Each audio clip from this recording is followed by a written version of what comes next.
যুদ্ধবিরতি চুক্তি কার্যকরের পর ইসরায়েলি হামলায় গাজায় অন্তত 236 প্যালেস্টিনিয়ান নিহত ও 6 শতাধিক আহত হয়েছেন। এছাড়া সবশেষ 24 ঘন্টায় গাজার বিভিন্ন জায়গায় ইসরায়েলি বাহিনীর গুলিতে অন্তত 3 জনের মৃত্যু হয়েছে। পাশাপাশি ধ্বংসস্তূপের নিচ থেকে আরো 3 প্যালেস্টিনিয়ানের মরদেহ উদ্ধার করা হয়েছে। হাসপাতালেও আহত একজন প্রাণ হারিয়েছেন। রবিবার গাজার স্বাস্থ্য মন্ত্রণালয় এসব তথ্য জানিয়েছে। এদিকে ইন্টারন্যাশনাল রেড ক্রস এবং ইজিপ্টের যৌথ উদ্ধারকারী দল গাজা সিটির পাশে সেজেয়া এলাকায় পৌঁছেছে। রবিবার সকালে ইসরায়েলি জিম্মিদের মরদেহের খোঁজে অভিযান চালাতে বুলডোজার ও ভারী সরঞ্জাম নিয়ে সেখানে যান তারা। ধারণা করা হচ্ছে এখনো 11 জিম্মির মরদেহ রয়েছে গাজায়। সেই মরদেহগুলো উদ্ধারেই তাদের এই অভিযান।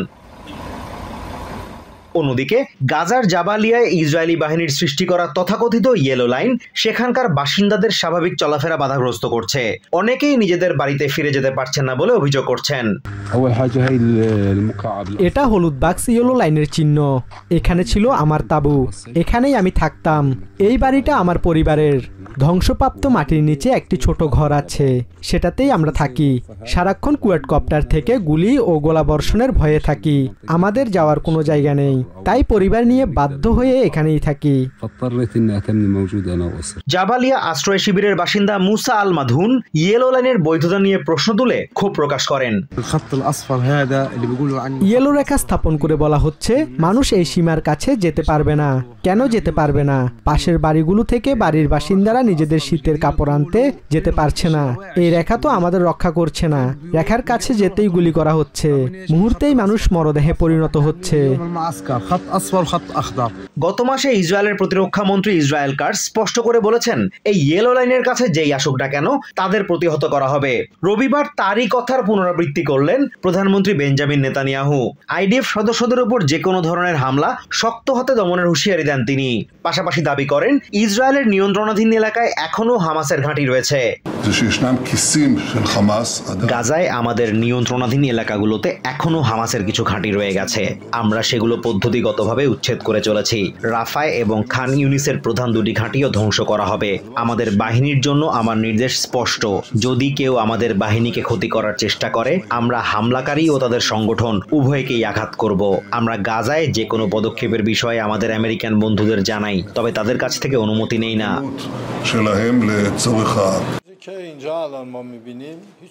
ইরানের প্রেসিডেন্ট মাসুদ পেজেশকিয়ান বলেছেন তেহরান পরমাণু স্থাপনাগুলো আরো শক্তিশালীভাবে গড়ে তুলবে। রাষ্ট্রীয় গণমাধ্যমকে দেয়া এক সাক্ষাৎকারে তিনি আবারও স্পষ্ট করে বলেন ইরান কোনোভাবেই পরমাণু অস্ত্র তৈরির চেষ্টা করছে না। রবিবার ইরানের অ্যাটমিক এনার্জি অর্গানাইজেশন পরিদর্শনকালে দেশটির পরমাণু খাতের শীর্ষ কর্মকর্তাদের সাথে বৈঠকের পরই সাংবাদিকদের কাছে নতুন করে পরমাণু কেন্দ্রগুলো গড়ে তোলার দৃঢ় প্রত্যয় ব্যক্ত করেন তিনি। এই জ্ঞান আমাদের বিজ্ঞানীদের মস্তিষ্কে রয়েছে। ভবন ও কারখানা ধ্বংস করলে আমাদের কোনো সমস্যা হবে না। আমরা আবার তৈরি করব আরো শক্তিশালীভাবে। পশ্চিমা দেশগুলো যা বিশ্বব্যাপী ছড়ানোর চেষ্টা করছে তা হলো আমরা বোমা তৈরির জন্য পরমাণু কর্মসূচি পরিচালনা করছি, অথচ সর্বোচ্চ নেতা ঘোষণা করেছেন এবং ফতোয়া জারি করেছেন যে আমরা কোনোভাবেই বোমার দিকে যেতে পারি না। এর পাশাপাশি আমেরিকা ও ইসরায়েলের বিরুদ্ধে 12 দিনের যুদ্ধে শহীদ ও ইরানের পরমাণু বিজ্ঞানীদের স্মরণে প্রেসিডেন্ট পেজেশকিয়ান বলেন দেশের পরমাণু বিশেষজ্ঞদের প্রচেষ্টা এক ধরনের বৈজ্ঞানিক জিহাদ এবং জাতির প্রতি আন্তরিক সেবা। এ সময় রেডিও ফার্মাসিউটিক্যাল উৎপাদনে ইরানের শক্তিশালী অবস্থান এবং বৈশ্বিক চিকিৎসা বাজারের সম্ভাবনার কথা উল্লেখ করেন তিনি। বৈশ্বিক রেডিও ফার্মাসিউটিক্যাল বাজারে ইরানের অংশীদারিত্ব বাড়াতে একটি কৌশলগত পরিকল্পনা তৈরির আহ্বান জানান তিনি। পেজেশকিয়ান বলেন দেশের অভ্যন্তরীণ চাহিদা পূরণ অবশ্যই অগ্রাধিকার পাবে, তবে একই সাথে রপ্তানি উন্নয়ন ও পেশাদার বিপণন কার্যক্রমও সমান গুরুত্বের সাথে এগিয়ে নিতে হবে। প্রেসিডেন্ট ডোনাল্ড ট্রাম্প আগে থেকে ইরানকে সতর্ক করে বলেছেন তেহরান যদি আমেরিকার হামলায় ক্ষতিগ্রস্ত পরমাণু স্থাপনাগুলো পুনরায় চালুর চেষ্টা করে তবে তিনি আবারও ওই স্থাপনাগুলোতে হামলার নির্দেশ দেবেন। Even to Iran, whose regime has inflicted so much death on the Middle East, the hand of friendship and cooperation is open. I'm telling you, they want to make a deal.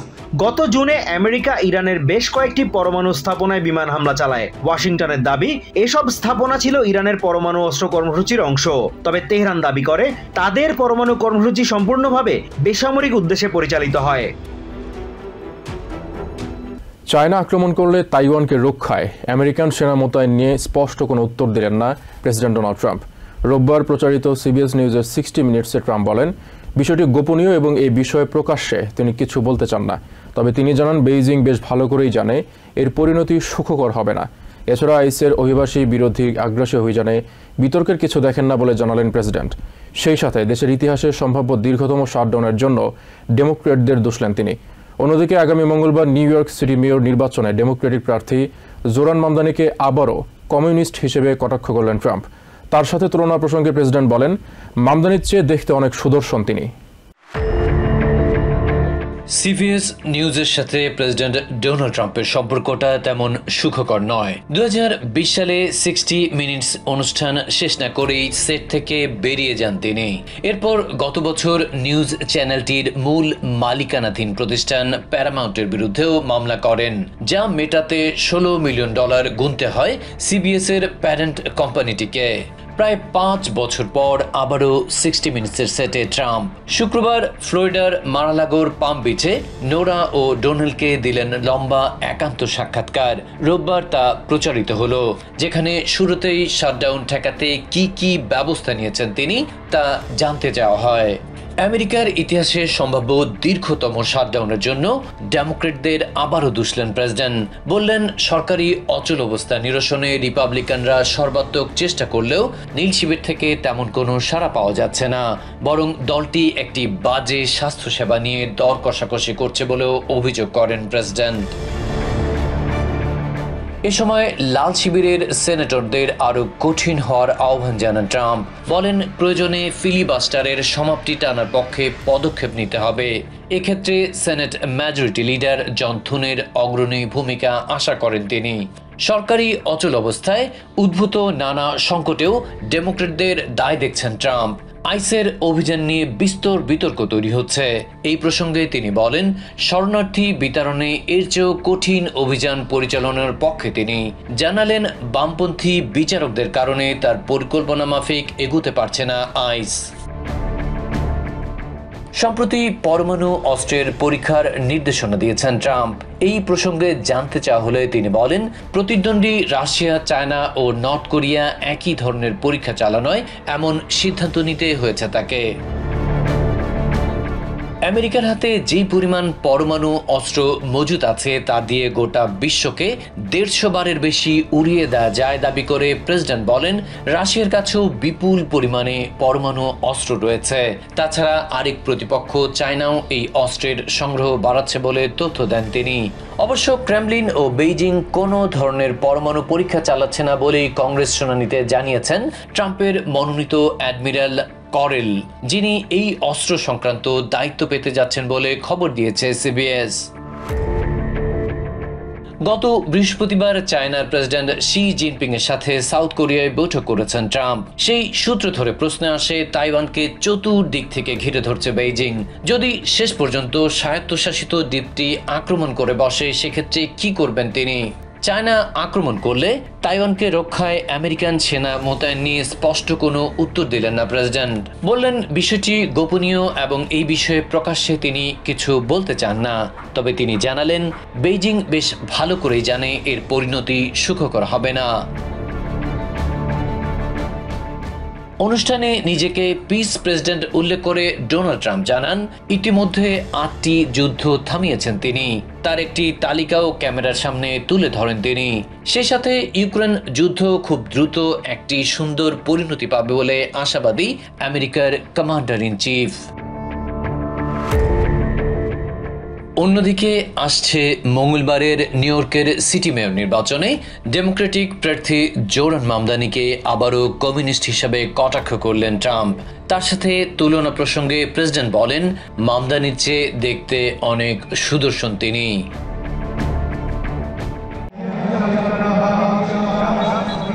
ইসরায়েলের প্রধানমন্ত্রী ইয়েটজাক রবিন হত্যাকাণ্ডের 30 বছর পূর্তি উপলক্ষে তেল আভিভে বিশাল সমাবেশে অংশ নিয়েছে হাজার হাজার ইসরায়েলি। শনিবার রবিন স্কোয়ারে এই সমাবেশ অনুষ্ঠিত হয়। অনুষ্ঠানে বক্তাদের মধ্যে ছিলেন বিরোধী দলীয় নেতা ইয়ার লাপিড। তিনি বলেন, কিছু চরমপন্থী ইহুদি ঘৃণা ও সহিংসতার পথ বেছে নিয়ে ধর্মকে বিকৃত করছে। লাপিড সবাইকে ঐক্য, গণতন্ত্র এবং ইসরায়েল প্রতিষ্ঠার মূল আদর্শে ফিরে যাওয়ার আহ্বান জানান। 24 বছর বয়সী শিক্ষার্থী ও অধিকার কর্মী অ্যাডাম লেভি জানান, রবিনের আদর্শের প্রতি সমর্থন থেকেই তিনি এই সমাবেশে অংশ নিয়েছেন। তিনি আশা করেন, রবিন যেভাবে দুই রাষ্ট্র সমাধান নিয়ে কাজ করছিলেন, 7 অক্টোবরের ঘটনা এবং সব জিম্মি ফিরে আসার পর আবারও ওই অঞ্চলে শান্তি প্রতিষ্ঠার জন্য একসাথে কাজ করা সম্ভব হবে। What I'm doing here tonight is supporting the Rabin legacy because I truly believe that after the murder, what was left for us, the young generation, is they believe in peace, is they believe in a better future for our country. Amos Nachmani নামে এই Israeli পুরো পরিবার নিয়ে আয়োজনে অংশ নিয়েছেন। তিনি মনে করেন এই হত্যাকাণ্ডের ঐতিহাসিক গুরুত্ব অপরিসীম, যা সবার জানা উচিত। তাই তিনি সন্তানদেরও এখানে এনেছেন। I came here tonight, first of all, with my family, my children. For them, this is something that they didn't live through, but I remember Rabin's assassination very, very well. South Africa থেকে 1967 সালে ইসরায়েলে বসবাস করতে আসেন Harvey Sapir. তিনি মনে করেন ওই হত্যাকাণ্ড ইসরায়েলকে পুরোপুরি বদলে দিয়েছে। When I came to Israel, it was a very different place from what it is today. And since the late Yitzhak Rabin was assassinated, our feeling is that the country has changed completely. ইসরায়েলের labour পার্টির নেতা ও তৎকালীন প্রধানমন্ত্রী ইয়েটজাক রবিন 1995 সালের 4 November তেল আভিভে এক শান্তি সমাবেশ শেষে উগ্র ডানপন্থী ইগাল আমিরের গুলিতে নিহত হন। এই সমাবেশের উদ্দেশ্য ছিল রাজনৈতিক সহিংসতার নিন্দা জানানো এবং প্যালেস্টিনিয়ানদের সঙ্গে শান্তি চুক্তির প্রচেষ্টায় রবিনের প্রতি জনসমর্থন লাভ করা। অসলো চুক্তিতে ভূমিকার স্বীকৃতি হিসেবে 1994 সালে রবিন প্যালেস্টিনিয়ান নেতা ইয়াসির আরাফাত ও তৎকালীন পররাষ্ট্রমন্ত্রী শিমন পেরেসের সঙ্গে নোবেল শান্তি পুরস্কার পান। এই চুক্তির লক্ষ্য ছিল 2 রাষ্ট্রভিত্তিক সমাধানের ভিত্তি গড়ে তোলা। রবিনের হত্যাকাণ্ড ইসরায়েল সহ গোটা বিশ্বকে স্তম্ভিত করেছিল। অনেকে মনে করেন ওই ঘটনাই মধ্যপ্রাচ্যের শান্তি প্রতিষ্ঠার আশা ভেঙে দিয়ে আলোচনার মোড় ঘুরিয়ে দিয়েছিল। ইটালির বিতর্কিত অভিবাসন নীতির বিরুদ্ধে আলবেনিয়ায় বিক্ষোভ শুরু করেছেন মানবাধিকার কর্মীরা। শনিবার রাজধানী তিরানা এবং ইয়েদেরে এ বিষয়ে একাধিক বিক্ষোভ অনুষ্ঠিত হয়। তিরানায় আলবেনিয়ার প্রধানমন্ত্রীর কার্যালয়ের সামনে এবং ইটালির দূতাবাসের বাইরে ব্যানার ও পোস্টার হাতে বিক্ষোভকারীরা অভিবাসীদের জোরপূর্বক দেশে ফেরত পাঠানোর কার্যক্রম বন্ধের জন্য স্লোগান দেন।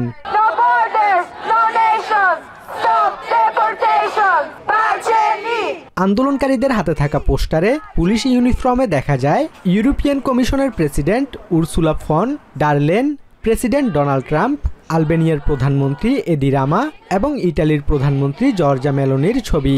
ইটালির দূতাবাসের সামনে বিক্ষোভে অংশ নিয়ে মেল্টিং পট ইউরোপা সংগঠনের কর্মী নিকোলেত্তা আলেসিও বলেন, শেষ মানুষটিকে মুক্ত না করা পর্যন্ত তারা এখান থেকে যাবেন না। Until the very last person is released. We are here to fight against the detention center in Jade, but also all other detention centers in Italy and beyond, and in Europe. এরই মধ্যে ইয়েদের Italy সীমান্তে নির্মিত detention সেন্টারের সামনে আরেকটি বিক্ষোভ অনুষ্ঠিত হয়।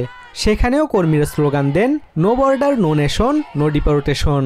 ইটালির সংগঠন কান্তিয়েরে মিলানোর কর্মী সেলাম তেসফাই বলেন, তাদের লক্ষ্য এই ডিটেনশন সেন্টারগুলোর বিস্তার রোধ করা।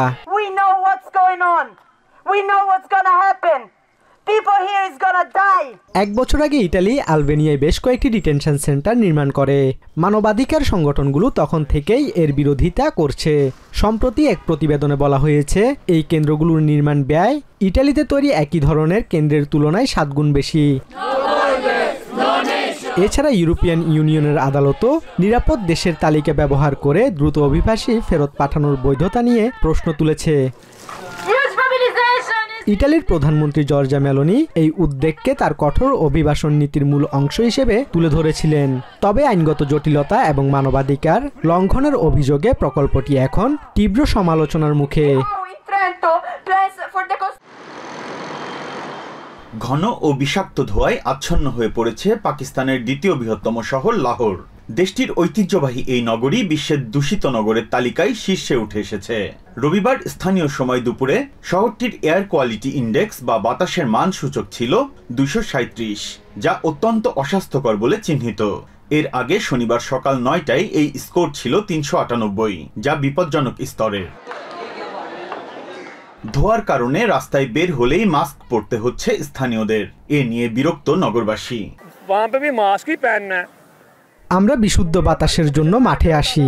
এখানেও যদি আমাদের মাস্ক পরতে হয় তাহলে বিশুদ্ধ বাতাস কোথায় পাবো? গত 10 বছরে ধোঁয়াশাচ্ছন্ন পরিস্থিতি বেড়েছে, এর দায় সরকারকে নিতে হবে। সরকার কেবল অভিজাত এলাকাগুলোতে ধোঁয়া দূষণ বিরোধী ব্যবস্থা নেয়, কিন্তু পুরাতন শহর লাহোর নিয়ে ভাবে না। দূষণ কমাতে বিনামূল্যে গণপরিবহন ব্যবস্থাও একটি বিকল্প হতে পারে। দূষণের কারণে বাড়ছে স্বাস্থ্য সমস্যা। তীব্র দূষণ সংকটের কারণে হাসপাতালে রোগী ভর্তির সংখ্যা বেড়েছে।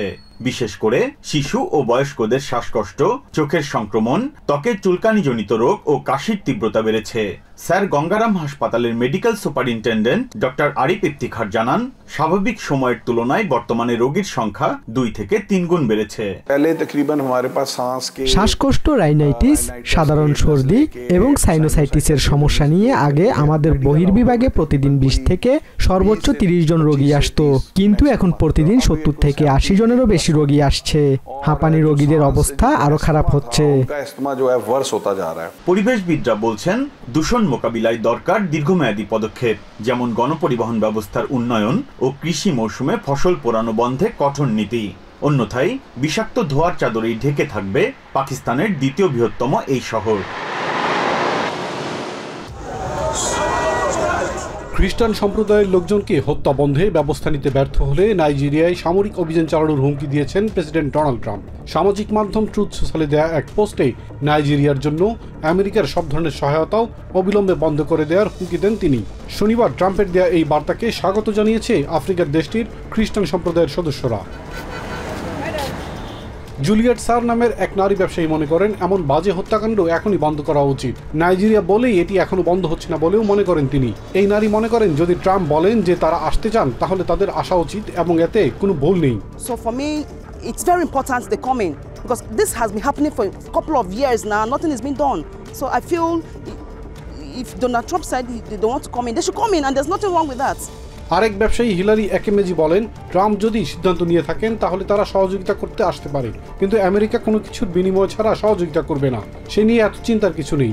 এরই মধ্যে অনেক প্রাণ হারিয়েছে বলেও মন্তব্য করেন তিনি।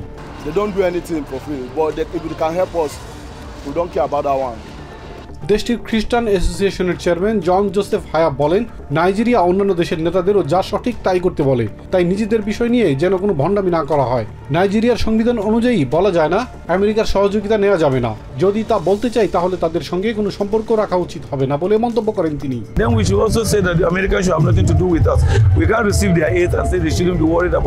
যারা হত্যা করছে তাদের নিয়েও উদ্বেগ প্রকাশ করেন নাইজেরিয়া আর্চ বিশপ জোসেফ জাটাও। তিনি বলেন, এখন পর্যন্ত মানুষ হত্যার কথা কেউই অস্বীকার করতে পারবে না, কিন্তু যারা তাদের প্রিয়জনদের হত্যা করছে তাদের কি করা হবে তা জানাও জরুরি। But the issue of what do you do with the people that have killed those that are loved ones? Christopher বিনোরান নামের এই ব্যক্তি বলেন, এই ধরনের হামলার ঘটনায় সবাই ক্লান্ত, এসব এখনই বন্ধ হওয়া উচিত। Is ready to move forward, then I think it's time we do something to stop all these killings. Good governance আফ্রিকার সিনিয়র রিসার্চার মালিক স্যামুয়েল মনে করেন, আমেরিকার সাথে নাইজেরিয়ার সম্পর্ক দীর্ঘদিনের। সেক্ষেত্রে শুধু সন্ত্রাসবাদ নয়, যে কোনো ক্ষেত্রেও যেমন নিরাপত্তাহীনতার প্রশ্নেও তাদের সহযোগিতা নেওয়া যায়, কিন্তু আমেরিকার অভিযান মানেই দেশের সার্বভৌমত্বের প্রশ্ন। To retreat its sovereignty, so whatever help the US provides should be on equal footings, as partners. তবে প্রেসিডেন্ট ট্রাম্পের তোলা খ্রিস্টান গণহত্যার অভিযোগ অস্বীকার করেছে নাইজেরিয়া।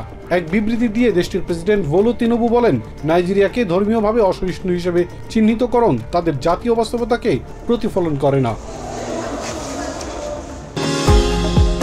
নিউ ইয়র্ক থেকে সম্প্রচারিত TVN 24 টেলিভিশন বিশ্বজুড়ে বাঙালির কণ্ঠস্বর।